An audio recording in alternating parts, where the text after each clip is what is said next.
السلام علیکم ورحمۃ اللہ وبرکاتہ۔ حضرت عائشہ رضی اللہ تعالی عنہا۔ جب ہم ان پاک ہستیوں کی بات کرتے ہیں تو ہمارا مقصد یہ نہیں ہوتا کہ ان کا تعلق کس خاندان سے ہے، کس نسب سے ہے۔ ہم ان کی سیرت کے بارے میں بات کرتے ہیں، ان کی خوبیوں کے بارے میں بات کرتے ہیں اور یہ بات کرتے ہیں کہ ان میں کیا خاص وجوہات تھیں کہ اللہ نے ان کو یہ اعزاز دیا کہ یہ سارے کے سارے مومنوں کی مائیں بنیں، رسول اقدس صلی اللہ علیہ وسلم کی بیویاں بنیں، اور اللہ نے ان کو نہ صرف دنیا میں یہ اعزاز دیا بلکہ جنت میں بھی یہ رسول کریم صلی اللہ علیہ وسلم کی بیویاں بنیں گی۔ آخر ان میں کیا خوبیاں تھیں، آخر ان کی کیا سخاوت تھی؟ ان کا بلند کردار، قابل رشک سیرت، سخاوت، علم اور تقویٰ، یہ وہ چیزیں تھیں جو اللہ کے پاس بہت مکرم ہیں، کیونکہ اللہ تعالیٰ نے کبھی بھی کسی کی صورت کو اس کی صورت کے بنیاد پہ جنت کا اعزاز نہیں دیا۔ قرآن مجید میں آتا ہے ان اکرمکم عند اللہ اتقاکم، کہ بے شک تمہارے لیے تمہاری صورتیں حسن بہت اکرام رکھتے ہوں گے، بہت شرف اور عزت رکھتے ہوں گے، مگر اللہ کے پاس جو تمہارا تقویٰ ہے وہی شرف رکھتا ہے۔ اللہ کو سب سے زیادہ جو چیز تم میں سے چاہیے وہ تقویٰ ہے۔ اللہ کے پاس سب سے بہتر انسان وہ ہے جس میں دین ہو، جس میں تقویٰ ہو، جس میں حیا ہو۔ تو یہ پاک بیویاں ان خوبیوں سے مالا مال تھیں۔ حضرت عائشہ کا بلند کردار، بلند مقام اس لیے بھی سب سے الگ اور منفرد تھا کہ ان میں جو خوبیاں تھیں وہ کسی اور میں نہیں تھیں۔ یہ خود ہی فرماتی ہیں کہ مریم بنت عمران کے علاوہ اس کائنات میں کچھ خوبیاں کسی اور عورت کو نہیں دی گئیں جو مجھے دی گئیں۔ ان میں سب سے پہلی خوبی یہ تھی کہ جبریل علیہ السلام نے میری تصویر سبز ریشم کے غلاف میں لپیٹ کر اللہ کے رسول صلی اللہ علیہ وسلم کے پاس خواب میں آئے کہ یہ آپ کی دنیا اور آخرت میں بیوی ہیں۔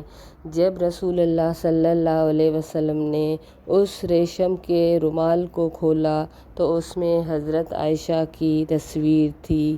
دوسری خوبی یہ ہے کہ ان کے علاوہ کوئی اور کنواری بیوی نبی کریم صلی اللہ علیہ وسلم کے پاس نہیں تھی، اور سب سے بڑی یہ خوبی کہ جب اللہ کے رسول صلی اللہ علیہ وسلم کی پاکیزہ روح اس دنیا سے رخصت ہوئی تو اللہ کے رسول کا سر ان کے گود میں تھا، اور اس سے بڑی کیا خوبی ہوگی، اس سے بڑی کوئی بھی خوبی نہیں ہوگی کہ نبی کریم صلی اللہ علیہ وسلم کا پاک جسد مبارک ان کے ہی حجرے میں دفن کیا گیا ہے، جہاں پر ہر وقت دنیا سے کروڑوں لوگ آتے ہیں، جہاں پہ اللہ کی رحمتیں برستی ہیں، جہاں پہ ہر وقت درود کی صدا آتی ہے۔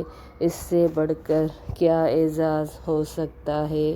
اس کے علاوہ یہ فرماتی ہیں کہ کبھی کبھی میرے گھر کو فرشتے عزت اور احترام کے ساتھ گھیر لیتے تھے۔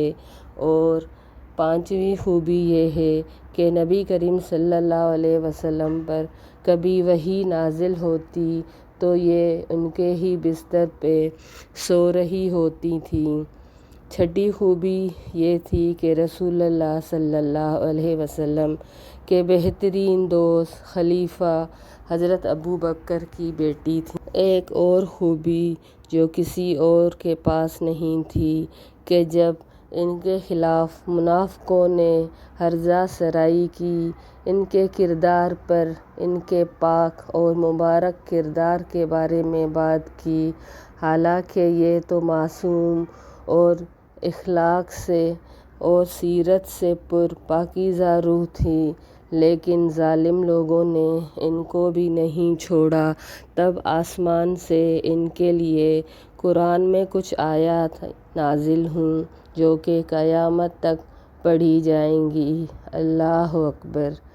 کتنی بڑی سعادت ہے کہ ایک عورت حضرت عائشہ رضی اللہ تعالی عنہا کے لیے اللہ نے قرآن میں آیتیں نازل فرمائیں جو وحی کی صورت میں نبی کریم صلی اللہ علیہ وسلم پر اتریں۔ اس کے علاوہ یہ کہتی ہیں کہ میری پیدائش ایک پاکیزہ ماحول میں ہوئی، یعنی جب یہ پیدا ہوئی تو رسول اکرم صلی اللہ علیہ وسلم کو نبوت عطا کر دی گئی تھی، تو انہوں نے اپنے باپ حضرت ابو بکر کے گھر میں پرورش پائی، وہیں پر آنکھ کھولی، اور ان کی ماں ام رومان، جس کے لیے نبی کریم صلی اللہ علیہ وسلم نے فرمایا کہ اگر کوئی کسی جنتی عورت کو دیکھنا چاہتا ہے تو وہ ام رومان کو دیکھ لیں، تو یہ ام رومان کی بیٹی تھیں، جنتی ماں کی جنتی بیٹی۔ اس کے علاوہ سورہ احزاب میں ساری امہات المومنین کے لیے یہ اللہ نے اعلان کیا کہ اگر تم میرے رسول کے ساتھ رہو گی تو تمہیں دنیا میں بھی پاکیزہ رزق دیا جائے گا اور میری طرف سے مغفرت بھی دی جائے گی، اور آخرت میں تو اللہ کی طرف سے رزق کریم اور نبی کریم صلی اللہ علیہ وسلم کا ہمیشہ کا ساتھ تھا۔ حضرت عائشہ بہت چھوٹی تھیں تو ان کو گڑیاؤں سے کھیلنا بہت محبوب تھا۔ ایک بار یہ ایک گھوڑے سے کھیل رہی تھیں جس کے پر تھے۔ نبی کریم صلی اللہ علیہ وسلم تشریف لے آتے ہیں تو کہتے ہیں عائشہ یہ کیا ہے؟ عرض کرتی ہیں یہ گھوڑا ہے۔ آپ صلی اللہ علیہ وسلم نے فرمایا گھوڑے کے تو پر نہیں ہوتے؟ تو یہ کہتی ہیں آپ کو معلوم نہیں حضرت سلیمان علیہ السلام کے پاس پروں والے گھوڑے تھے؟ یہ جواب سن کے آپ صلی اللہ علیہ وسلم بے ساختہ مسکرا اٹھتے ہیں۔ تو یہاں سے ہمیں پتہ چلتا ہے کہ حضرت عائشہ کس قدر خوبیوں کی مالک تھی، کس قدر اللہ نے ان کو مذہب کا علم دیا تھا، نہ صرف پچھلے مذاہب کا علم دیا تھا، حاضر جوابی اور بھی بہت ساری باتیں ان کو معلوم تھی جن کی وجہ سے اللہ نے ان کو یہ مقام دیا تھا۔ یہ پیارے رسول اکرم صلی اللہ علیہ وسلم کی پیاری اور محبوب بیوی تھیں۔ ان کا حافظہ بہت زیادہ تیز تھا، ایک بات سن لیتیں تو ہمیشہ اس کو یاد رکھتیں۔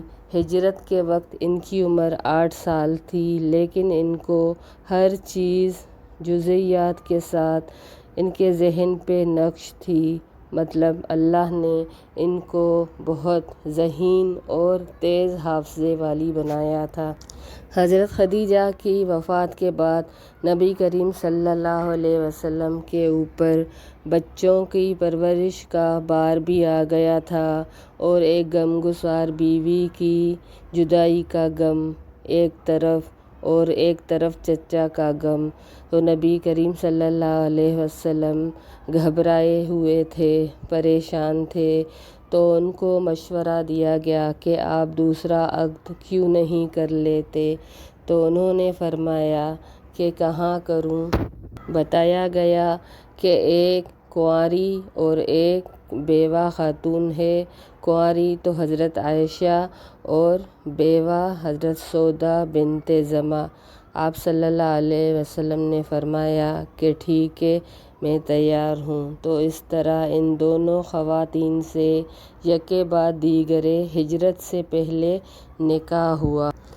حضرت عائشہ ہجرت کے بعد مدینے میں جب رخصت ہو کر آئیں تو اللہ چاہتے تو ان کو بہت سے عالی شان محل دیتے۔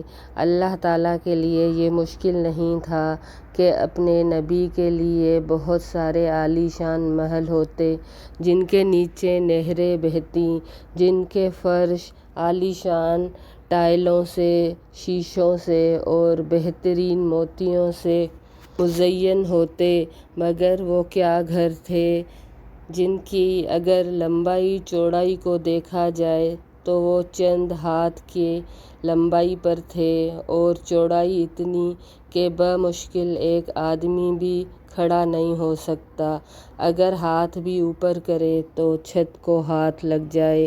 دروازے پر ایک اتنا سا حصہ کھلا ہوا تھا کہ جس پر پردہ ڈالا گیا تھا۔ نبی کریم صلی اللہ علیہ وسلم کا بستر، وہ بستر کیا تھا کہ ایک چٹائی تھی، ایک چھال بھرا تکیہ، کھجوریں رکھنے کے لیے ایک برتن ہوتا تھا، پانی رکھنے کے لیے ایک مشکیزہ اور پانی پینے کے لیے صرف ایک پیالہ تھا۔ یہ گھر، اس گھر کے حالات دیکھیے، یہاں پر کوئی دولت نہیں تھی، یہاں پر کوئی سونے چاندی کے مخمل کے بستر نہیں تھے، مگر روحانیت سے یہ مالا مال گھر تھا۔ یہاں پہ سید کونین، سید المرسلین صلی اللہ علیہ وسلم تھے، اور یہ حالات نبی کریم صلی اللہ علیہ وسلم کو دلی طور پہ محبوب تھے، کیونکہ آپ نے یہی دعا کی تھی کہ اے الہی مجھے مسکینوں میں زندہ رکھ، مجھے مسکینوں میں اپنے پاس بلانا اور مسکینوں کے ساتھ ہی قیامت میں اٹھانا۔ اس کی کیا وجہ تھی؟ اس کی یہ وجہ تھی کہ نبی کریم صلی اللہ علیہ وسلم کو جب بعثت ملی تو یہ مسکین ہی تھے جنہوں نے نبی کریم صلی اللہ علیہ وسلم پر نہ صرف ایمان لائے بلکہ انہوں نے اسلام کے لیے بہت ساری مشقتیں سہیں، بہت ساری تکالیف سہیں۔ تو نبی کریم صلی اللہ علیہ وسلم کیسے مال و دولت کو پسند کرتے، ان کے سامنے ان کی محبوب ہستیوں کو شہید کیا جاتا۔ سمیہ جن کو جب شہید کیا گیا اور ان کی شرمگاہ میں تیر مارا گیا، ان لوگوں کو آریوں سے کاٹا گیا، حضرت بلال، ان کو کس قدر مکے کی تپتی ریت میں گھسیٹا جاتا اور وہ احد احد کی صدا لگاتے۔ ایک صحابی کو اس کی مالکن کوئلوں پہ لٹا کر اس طرح سے جلاتی کہ ان کی چربی پگھل اٹھتی اور آخرکار اس پگھلتی چربی سے وہ کوئلے بجھ جاتے۔ تو نبی کریم علیہ الصلوٰۃ والسلام کیسے مال کو محبوب رکھتے، کیسے نہ مسکینی کو محبوب رکھتے، اور اللہ نے بھی اپنے محبوب کی یہ ادا بہت پسند کی، اور نبی کریم صلی اللہ علیہ وسلم کی تمام بیویوں نے بھی اس مسکینی کو دل و جان سے نہ صرف قبول کیا بلکہ بعد میں نبی کریم صلی اللہ علیہ وسلم کے اس دنیا سے جانے کے بعد بھی جب مال غنیمت آنے لگے، جب ان کا وظیفہ مقرر ہوا، بیت المال سے ان کے پاس وافر مقدار میں غلہ، نقدی، دینار، درہم آتے تو وہ سب شام ہونے سے پہلے ان کو فقراء اور مساکین میں تقسیم کر دیتی تھیں۔ ان کے تقوی کو، ان کی سیرت کو اللہ نے اس قدر پسند فرمایا کہ اللہ نے دنیا میں بھی ان کو یہ خوشخبری دے دی کہ وہ اس دنیا میں بھی نبی کی بیویاں ہیں اور آخرت میں بھی۔ اللہ کی ہزاروں نعمتیں، کروڑوں نعمتوں کو چھوڑ کر انہوں نے مسکینی کی زندگی گزاری، تو اللہ کی کروڑوں رحمتیں ہوں ان پاک بیویوں پہ۔ السلام علیکم ورحمۃ اللہ وبرکاتہ۔ آپ سے گزارش کی جاتی ہے چینل کو لائک کریں، سبسکرائب کریں اور شیئر کریں۔